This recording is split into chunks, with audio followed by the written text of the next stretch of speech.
Despachó a la Cámara de Diputados el proyecto de ley Plebiscito Seguro, que otorga facultades al servicio electoral para que tome medidas sanitarias. Una de las dudas que más preocupa a los políticos y en general a todos los sectores es cómo se va a considerar el voto de los pacientes con COVID-19. Queremos conocer más al respecto, cómo será esta elección, cuáles son los temas también que están siendo discutidos. Para eso estamos en contacto con el presidente del Consejo Directivo del Servicio Electoral, Patricio Santamaría. Patricio, un placer como siempre. Muchas gracias por esta conversación. Igualmente, Nicolás, mucho gusto saludarte y poder conversar con ustedes. Gracias por la invitación. A ver, Patricio, yo estaba pensando las preguntas que tengo que abordar en esta entrevista. Yo creo que necesitaríamos como 5 entrevistas porque hay muchísimas y es parte también de lo que es no solamente este plebiscito, sino todo el cronograma electoral que se nos viene para adelante y que por supuesto el CERVEL ha estado trabajando. Quiero ir primero con lo que yo introducía, este proyecto de ley para darle facultades al servicio electoral con miras a un plebiscito seguro. ¿De qué se trata? ¿Cuáles son estas facultades que tendría el CERVEL? Bueno, es un protocolo bastante especial y se va a transformar en ley, estoy seguro, en los primeros días de la próxima semana. En primer lugar, se establece, ¿no es cierto?, la votación en un día, el día 25 de octubre, del plebiscito nacional, y se delegan facultades en el servicio electoral fundamentalmente sanitarias, pero que van desde el establecimiento de la Constitución, la instalación de las mesas, tiene que ver con todo lo que significa, por ejemplo, el establecimiento de causales especiales, de excusa para los focales, fundamentalmente adultos mayores, personas con COVID positivo, personas que puedan estar en situación de riesgo. También tiene que ver con todo lo que es el diseño del modelo de votación o la forma de votación. Por ejemplo, está regulado en nuestra legislación que se vota con un lápiz grafito y se firma el padrón con un lápiz de pasta azul. Vamos a unificar seguramente en un solo lápiz, que la persona pueda llegar con su propio lápiz para tener que evitar y me quiero detener, tener que usar. ¿Sí? Sí, me quiero detener solamente en un segundo para que no nos vean a esta hora, para entender también el por qué hay que pasar por proyectos de ley. Cualquier tipo de cambios en el plebiscito o los procesos eleccionarios tienen que pasar por el Congreso, tienen que ser ley. Hasta, por ejemplo, el uso de un lápiz, para entender también la magnitud de esto. Claro, lo que ocurre es que la legislación electoral es extremadamente rigurosa. Por ejemplo, establece ese sistema. El lápiz grafito se vota con lápiz grafito y se firma el padrón con lápiz de pasta azul. Se establece, por ejemplo, que las cámaras secretas deben ser cerradas con una cortina o con una puerta. Claro. Entonces, nosotros tenemos que respetar la ley. Estamos en derecho público, tenemos que hacerlo así, pero evidentemente hoy día someter al elector o a la electora a cerrar una cortina, encerrarse en un espacio, no tiene ningún sentido. Entonces vamos de alguna manera también a regular el sistema de las cámaras secretas, cómo funciona. Todo lo que es el distanciamiento y lo que es la organización en la fila, por ejemplo, el aforo en el interior de los locales, y también lo que es el orden al exterior de los locales. Lo más importante, el protocolo, un protocolo sanitario que nosotros ya hemos presentado al Ministerio de Salud, que lo vio la subsecretaria Daza, que lo vio el ministro París. Tenemos aprobado en principio este protocolo, que ya lo empezamos a trabajar con el Colegio Médico también. Vamos a hablar con la Sociedad de Epidemiología, de epidemiólogos, con la OPS, con la mayor cantidad de instituciones en el tiempo que queda para tener un protocolo muy seguro que regule desde la salida de la casa de la persona hasta el regreso a su casa. Obviamente, todo lo que significa el proceso de votación. Es muy importante para el servicio electoral contar con estas facultades, digamos, y también que se haya establecido que se van a mantener, si hay alerta sanitaria, hasta la última elección del año 2021, que sería la segunda vuelta presidencial en diciembre de ese año. Patricio, yo decía al principio, hay muchísimas dudas porque va a ser un proceso totalmente inédito. Estamos en una situación totalmente excepcional y por eso también hacer el punto. Hasta en el lápiz que se tiene que usar hay que poner el ojo, también en la cámara secreta. Pero hay un tema que ha estado bien presente y se generan varias alternativas desde políticos, desde el mismo ministro de Salud ayer, Enrique París, con respecto a las personas que tengan COVID-19 el día 25 de octubre, es decir, el día del plebiscito, o estén cumpliendo los 14 días para recuperarse producto de esta enfermedad. Ayer el ministro de Salud señalaba en el reporte diario la opción, la alternativa que él veía era en los centros de votación hacer un espacio y una fila, podríamos decir, distinta para aquellos pacientes COVID-19 que están registrados, que son conocidos. El Servicio Electoral descartó esta posibilidad. Se piensa que podría generar algún tipo de discriminación al minuto de votar, ¿no? A ver, tenemos que conversar, tenemos que ver... ¿No lo descartan todavía de plano, entonces? No, tenemos una mesa que está funcionando, que iba a funcionar semanalmente, pero creo que lo vamos a hacer funcionar más de una vez a la semana, con el MinSal.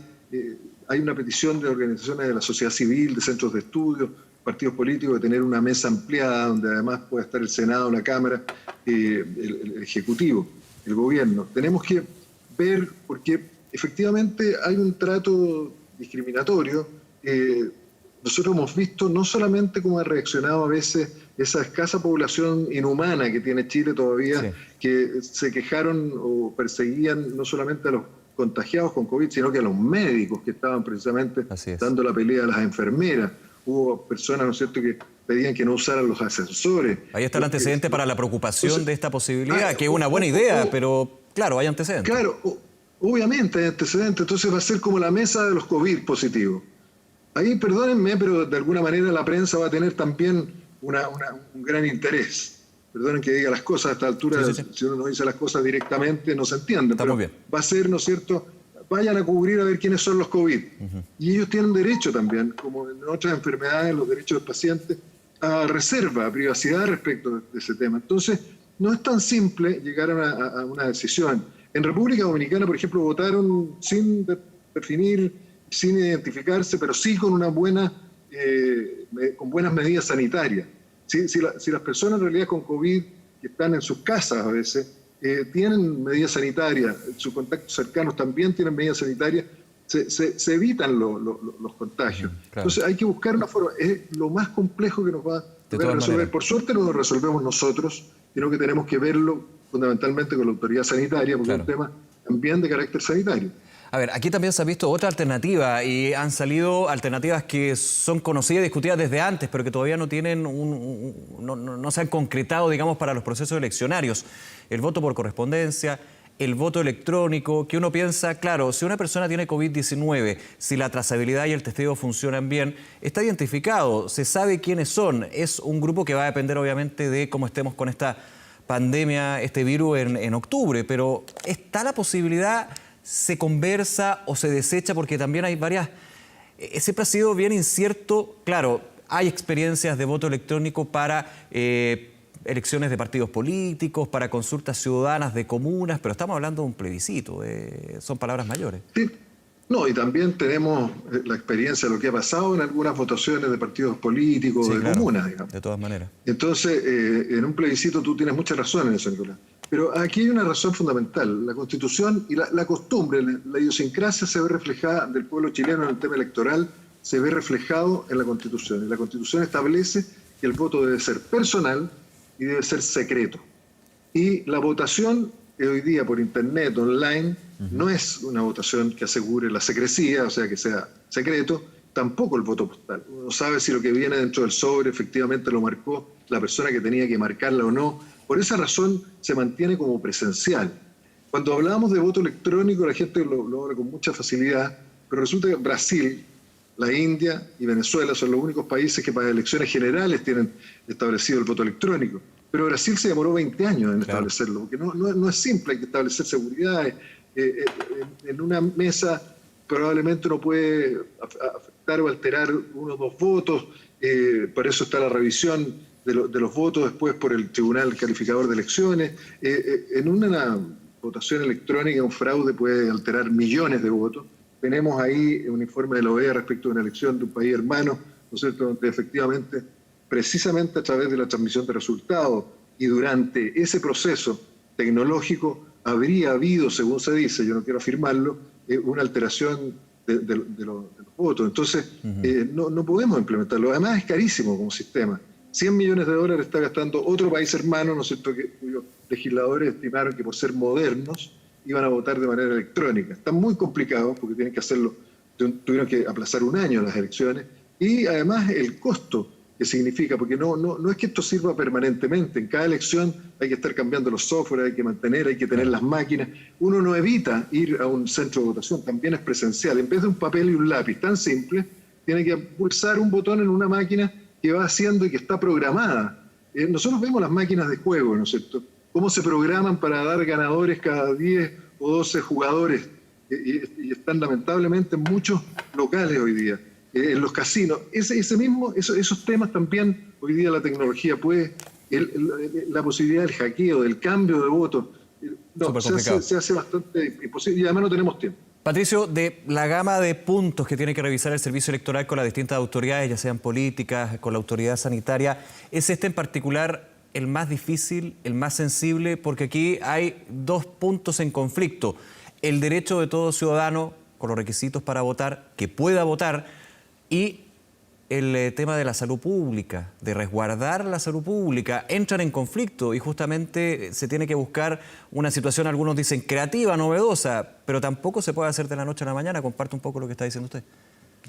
Claro. El tema más difícil, ¿no? Dentro de todos los temas que vamos a estar conversando.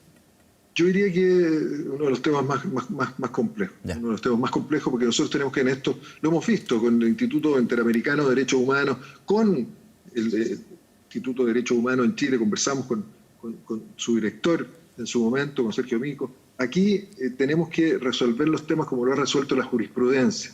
Cuando hay dos derechos humanos en colisión, claro, en este caso, no se resuelve el tema priorizando uno y dejando el otro sin ejecutar. Lo que hay que hacer es buscar cómo equilibradamente se pueden ejercer ambos derechos. Y eso es lo que tenemos que buscar y estamos haciendo. Créanos que consultando a muchos expertos, viendo los efectos que puede tener no solamente en la salud, sino que en los efectos también respecto de la participación, de la concurrencia de las personas a los respectivos locales de votación. Pero lo vamos a resolver en algún momento y creo que de buena forma. A ver, esto es el día del plebiscito. Quiero ir a antes del plebiscito, que también es súper relevante, las campañas. Y aquí el Servicio Electoral ha puesto el punto de necesariamente acelerar lo que es el definir el financiamiento. Para que entiendan quienes están en la casa, porque muchos pueden estar diciendo, bueno, pero el tema del financiamiento de campaña está bastante claro. Hubo polémica, hubo caso, hubo cambio en la legislación y finalmente se definió quiénes pueden financiar una campaña y quiénes no. Aquí lo que yo entiendo, y me corrige si estoy equivocado, Patricio, es que el plebiscito no considera esa misma estructura. Aquí hay financiamiento para dos opciones, para mecanismos, para ideas, y también si uno piensa que es solamente el apruebo o el rechazo, dentro del apruebo o el rechazo hay distintos grupos, no están también unificados. Claro, no, lo que ocurre es que aquí no se hizo aplicable ni se trató en el proyecto de reforma constitucional inicial que fijó el plebiscito para el 26 de abril el tema del financiamiento de las campañas. Vale decir, en este momento la ley que sí se aplica a las elecciones donde hay candidaturas no se aplica al plebiscito. Primero porque es una situación excepcional, sí, porque se ha tenido que regular de una manera distinta, pero yo tengo mucha confianza en que el Ejecutivo, los senadores, diputados, que hoy día tienen instalada una mesa técnica, van a llegar a un acuerdo y vamos a tener probablemente regulado el plebiscito. Es fundamental tener establecido, por ejemplo, que no pueden donar las empresas, que no puede haber dinero de origen extranjero, que tiene que haber un tope de gasto, no puede quedar ilimitado esto que se gaste dinero, tiene que haber un límite de los aportes. Perdón, ¿sí? Ahora, en retrospectiva, ¿usted cree que fue un error no haber considerado las consultas ciudadanas y plebiscito en esa reforma constitucional que se especificó bastante claro quiénes pueden donar, quiénes pueden financiar una campaña? Yo creo que era la oportunidad de hacerlo. De hecho, se hizo en otro, cuando se reguló, por ejemplo, la elección de convencionales constitucionales en el evento que gane el apruebo. Claro, se hizo porque se puede en ese caso aplicar, como va a haber candidatos, aplicar la ley 18.000. Claro, la lógica y estructura que aplica la ley en ese sentido. Exactamente, de candidatos. Pero eso, son candidatos, candidatas, se inscriben, entregan un mandato al director del Servicio Electoral, don Raúl García, para que abra una cuenta bancaria a nombre de ellos. Hay trazabilidad de los aportes, se sabe quién se aporta. Acuérdense, Nicolás, que nosotros todas las semanas publicábamos en nuestra página el nombre del aportante y el monto del aportante. Eso quedó regulado, pero respecto del plebiscito no hubo regulación y creo que eso fue una omisión, digámoslo así, que todavía estamos a tiempo de reparar. ¿Y usted ve celeridad por parte del mundo político para definir esto, específicamente en el Congreso, donde se tiene que definir esto? Siempre se puede correr más rápido. Ya. Siempre se puede correr más rápido, Nicolás. A ver, otro tema. Estamos hablando de las distintas medidas excepcionales para un plebiscito excepcional en una situación excepcional, para poner el contexto.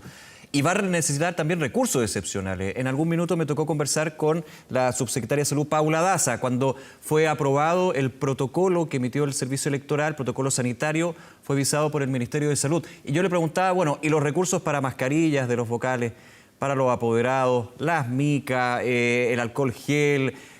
Se van a necesitar recursos. Eso ya está definido. Efectivamente, ella me decía, iría desde el fondo COVID. Pero el fondo COVID está abarcando gran parte de las distintas demandas a nivel nacional. ¿Esto está definido? ¿Ya va a estar el recurso justamente para el día del plebiscito? Yo creo que los recursos van a estar. Ya. Yo acabo de tener ahí una conversación con autoridades de Hacienda. Van a estar los recursos y nosotros ya hemos hecho una cuantificación. Lo que sí nos interesa, ¿no es cierto?, poder comprar los elementos sanitarios y que estos sean comunes y que no exista una mayor protección para los vocales y los electores de Las Condes o Vitacura respecto de los electores o las electoras de La Pintana. Van a ver los mismos elementos, el mismo kit sanitario para todos en Chile, porque todos y todas en esto somos iguales y todos, aprovecho de señalarlo, somos responsables del plebiscito. Yo pediría, así como el Servicio Electoral, como el Congreso, el Ejecutivo, los centros de estudio, los alcaldes, como la sociedad civil está haciendo lo suyo, yo diría que cada ciudadano y ciudadana hoy día tiene el deber de autocuidarse, sobre todo cuando estamos en este plan paso a paso. Tenemos el deber de autocuidarnos, tenemos un 18 y 19 de septiembre por medio, tenemos que llegar bien al 25 de octubre y para eso el aporte que podemos hacer cada uno de nosotros es autocuidarnos y entender que estamos frente a un hecho histórico, que no podemos despilfarrarnos la posibilidad de que por primera vez a un pueblo se le pregunte si quiere o no una nueva constitución y quién debe redactarla. Clave eso. Patricio Santamaría, presidente del Consejo Directivo del CERVEL, como siempre, muchísimas gracias por acompañarnos. Hemos tenido varias conversaciones, me imagino que vamos a tener varias después, antes del plebiscito, también después, así que muchas gracias por la disponibilidad. No, encantado, Nicolás. Siempre un gusto conversar contigo y un saludo muy especial a todos quienes nos están viendo. Cuídense, eso es lo fundamental. De todas maneras, un abrazo, muchas gracias. Hasta luego.